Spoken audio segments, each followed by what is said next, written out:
Imagine, for a moment, that you are standing on a rocky promontory, looking out at the junction of two continents. To your north is Europe, a tangled, dark forest of tribes and squabbling kingdoms trying to piece themselves back together after the world fell apart. To your east is Asia, the vast, arid expanse of the east, home to ancient empires and desert winds. And right between them, straddling the Bosphorus Strait, sits a city that looks less like a city and more like a fortress built by gods. Constantinople, the new Rome, the queen of cities. For 1,000 years, this place was the eye of the hurricane, the solitary lighthouse shining in a dark age that swallowed the rest of the world. We tend to think of the Roman Empire as something that ended in 476 AD, when some barbarian chieftain named Odoacer shuffled the last Western emperor off into retirement. But if you were living in Constantinople on that Tuesday in 476, you didn't think the empire had ended. You thought the head office had just moved. The lights didn't go out, they just got brighter in the east. This is the story of the Byzantine Empire, though they never called themselves that. They called themselves Romaoi, Romans. And what they pulled off is arguably the greatest geopolitical long game in human history. They were the buffer that protected a young, fragile Europe from the onslaught of the Islamic caliphates. They were the vault that locked away the treasures of Greek philosophy and Roman law, waiting for the day the West was ready to reclaim them. But make no mistake, this wasn't just a story of libraries and scholars. This was a story of blood, of intrigue, of walls that could stop armies dead in their tracks, and of emperors who were sometimes saints and sometimes absolute maniacs. It all starts with a guy named Constantine. In 324 AD, he wins a civil war and realizes that trying to rule the entire Roman Empire from Rome is a logistical nightmare. It's too far west, too vulnerable to the Germanic tribes hammering on the door. He looks for a new capital, a place with a perfect harbor, a place that can be supplied by sea, a place that sits on the trade routes between the Black Sea and the Mediterranean. He finds Byzantium, a sleepy little Greek town, and he goes to work. He builds a city that is supposed to be the Christian mirror image of Rome. He doubles its size in a few short years. He fills it with gold and statues dragged from every corner of the ancient world. And here is the kicker. He builds walls. Not just walls, but the Theodosian walls. Triple layers of fortification, a moat, a towering inner wall that is almost 40 feet high. For 1,000 years, these walls are the physical manifestation of the empire's survival. People say that until the invention of gunpowder, these walls were effectively impregnable. But a city is more than stone. It's an idea. And the Byzantine idea was a strange, potent cocktail. Take the rigid legalism of Roman law, mix it with the intellectual depth of Greek philosophy, and then bind it all together with the visceral, unifying power of Orthodox Christianity. In the West, the Pope and the King were often at each other's throats, fighting for power. In the East, the Emperor was God's vice-regent on earth. He ruled the church as much as he ruled the state. It was a Caesaropapist system, absolute power. And boy, did they need it, because the neighbors were not friendly. The Byzantine Empire is essentially a 1,000-year siege, punctuated by moments of brilliant expansion. Let's talk about the high water mark. Let's talk about the 6th century and Justinian the Great. Justinian is one of those historical figures who seems too big for the room. He wants the impossible. He wants to restore the Roman Empire to its full glory. He wants to take back Italy. He wants to take back North Africa. To do that, he needs a military genius. And he finds one in Belisarius. Now, if Belisarius isn't on your list of all-time great generals, he should be. This guy is operating on a shoestring budget. Justinian won't give him enough troops because he's terrified of a military coup, a very real fear in Byzantine history.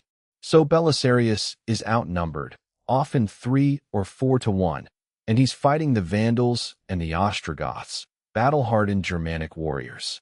And he destroys them. He uses maneuver, he uses psychology, he uses feints. He retakes Carthage. He retakes Rome. He literally reconquers the city of Rome for the Eastern Empire. It is one of the most impressive military campaigns in history. While Belisarius is conquering the west, Justinian is building the east. He constructs the Hagia Sophia. We talk about cathedrals today, and we think of Notre Dame or Westminster Abbey. The Hagia Sophia, built in 537 AD, was the largest cathedral in the world for 1,000 years. When you walk inside, the historians say, it felt like you were floating in heaven. The dome is so high, so unsupported by visible pillars, that it looks like it's suspended by a golden chain from God himself. Justinian is said to have whispered, "Solomon, I have outdone you." It is the crowning achievement of Byzantine architecture. But here's the brutal twist of fate. Just as the empire reaches its zenith, nature throws a curveball that no amount of military genius or architectural brilliance can stop. In 541 AD, the rats arrive. The plague of Justinian, the bubonic plague. It enters the empire through grain ships arriving from Egypt. It hits Constantinople like a nuclear bomb. At its height, they say 10,000 people were dying a day. The bodies are piling up in the streets. The law and order that Justinian spent his life cultivating collapses. The economy shatters. There aren't enough taxpayers to fund the army. There aren't enough soldiers to hold the borders. The empire is demographically gutted. They lose maybe a third, maybe half of their population. It's a demographic wound from which they never fully recover. Justinian's dream of a restored Rome dies with those rats in the grain silos. It is a stark reminder that empires can survive bad emperors. They can survive lost battles. But biology? Biology doesn't care about your borders. Fast forward a few centuries. The empire has shrunken. They've lost Italy. They've lost the Levant. They are holding on to Anatolia and the Balkans by their fingernails. And now, a new threat emerges from the south. Islam. In the 7th century, the Rashidun and Umayyad caliphates explode out of the Arabian Peninsula like a shockwave. They take the Persian Empire, the Sassanids, in one fell swoop. They annihilate them. Then they turn their eyes to the Romans. They sweep through Egypt. They take Alexandria, the great center of learning. They take Jerusalem. And then, they come for Constantinople. This is the existential crisis of the 8th century. In 674 AD, the Arab fleet lays siege to the city. For years, they hammer at the walls. The Byzantines are outnumbered, exhausted, surrounded. And this is where we get one of those strange, almost cinematic twists that history sometimes serves up. A Syrian refugee named Callinicus comes to the emperor with a new invention. A chemical weapon. Greek fire. We don't know the exact formula. It was a state secret so closely guarded that eventually, the knowledge of how to make it was lost to time. But we know what it did. It was a flammable liquid that could be sprayed through a siphon, kind of like a primitive flamethrower. The terrifying part? It burned on water. If you tried to douse it with water, it burned hotter. You could only smother it with sand or vinegar.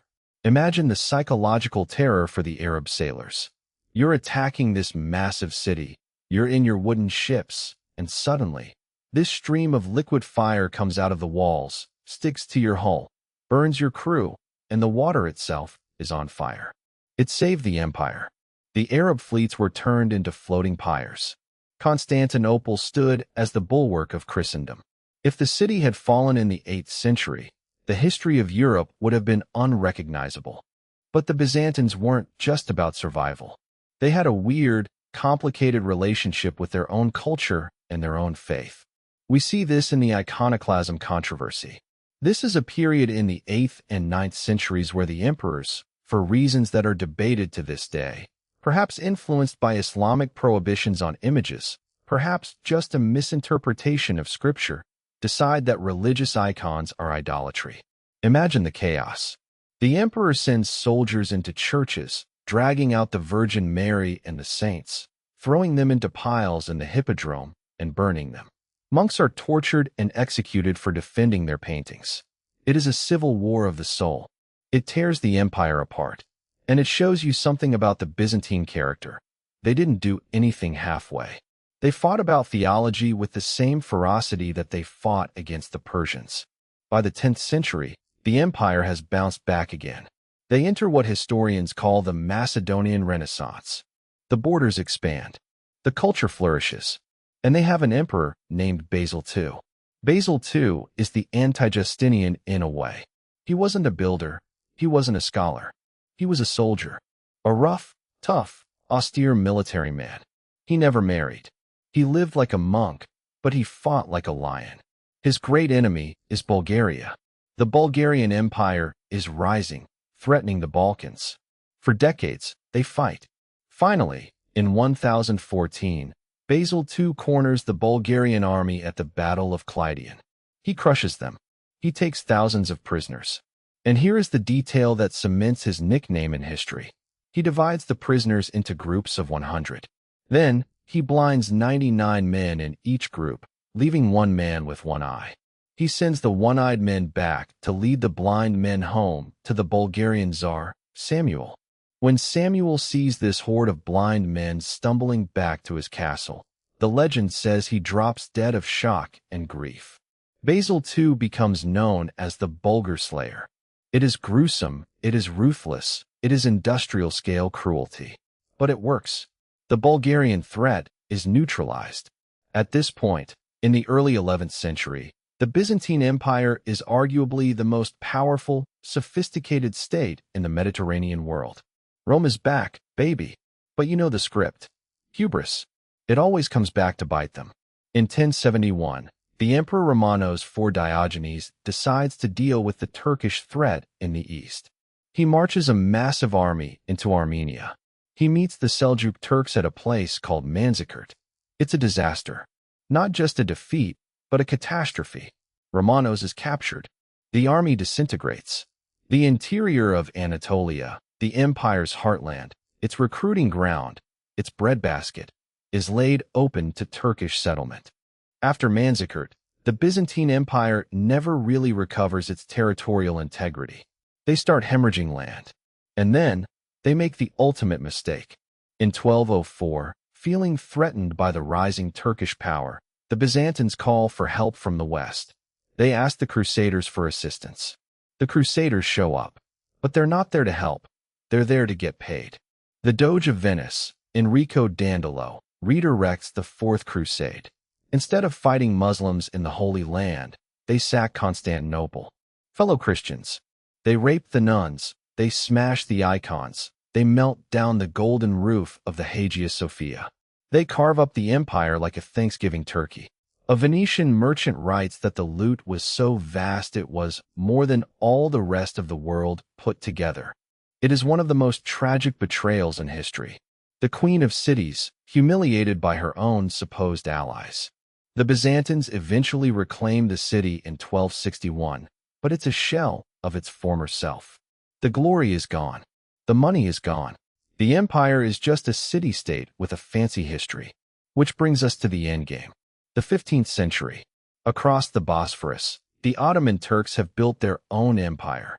They are young, hungry, aggressive. Their sultan is Mehmed II. He is 21 years old. And he has a dream. He wants to be the Caesar of Rome. In April 1453, Mehmed brings his army to the gates of Constantinople. He has maybe 80,000 men. He has a navy that blocks the Bosporus. But the terrifying thing he brings is a new technology. Orban, a Hungarian cannon founder, builds a cannon for Mehmed so massive that it takes 60 oxen to move it. When it fires, the sound is so loud that people miles away wet themselves in terror. The stone balls are so heavy that when they hit the Theodosian walls that had stood for 1,000 years, they shatter them. Inside the city, the last emperor, Constantine XI, has about 7,000 defenders. 7,000 men to defend 14 miles of walls. It is suicide, but the Byzantines don't surrender. They fight. For weeks, the cannon pound the walls. The Ottomans assault the breaches. Again and again, the Byzantines repel them. They are fighting with swords, spears, and a desperate, prayers-infused courage. There is a moment, a famous moment, where the Ottomans actually get into the city through a postern gate, a small service door that was accidentally left unlocked. A group of Turkish soldiers rush in, raise the flag on the ramparts, and the defenders think it's over. But then, The Byzantine commander, Giovanni Giustiniani, leads a counterattack. They kill the infiltrators, they throw down the flag. They save the city for one more day. It is the kind of last stand that movies are made of. But the numbers are just too overwhelming. On May 29, 1453, Mehmed orders the final assault. He sends the irregular troops in first, the cannon fodder, to tire out the defenders. They are cut down. Then he sends the elite janissaries, the heavy infantry of the empire. The fighting is hand-to-hand, eyeball to eyeball in the smoldering ruins of the outer walls. And somewhere in the chaos, Giovanni Giustiniani is wounded. He's the mercenary captain holding the critical sector. He begs to be taken to the back to be treated. When the soldiers see their leader leaving, their morale breaks. The discipline shatters. The janissaries pour through the gap. Constantine XI, the last Roman emperor, tears off his imperial purple robes so he can't be distinguished from the common soldiers. He draws his sword and charges into the swirling melee. He is never seen again. He dies fighting, merging his legend with the stone and dust of his city. The Ottoman flags fly from the Hagia Sophia. The priests are allowed to finish their mass, and then the building is converted into a mosque. The 1,000-year history of the Byzantine Empire ends in a pool of blood and smoke on a Tuesday morning. So, what do we make of these people? The Romans of the East? This strange, stubborn, brilliant, treacherous, theological civilization that refused to die for a millennium? I think they deserve more credit than we usually give them. For a long time, Western historians dismissed them as decadent, obsessed with trivial theological disputes, too superstitious to be truly rational. Edward Gibbon, the great British historian, practically sneered at them. But Gibbon was writing from the comfort of an empire that had inherited the world the Byzantines protected. Think of them as the shield. For centuries, they absorbed the shock of the Islamic expansion. They bought Western Europe the time it needed to emerge from the Dark Ages, to develop the feudal system, to slowly,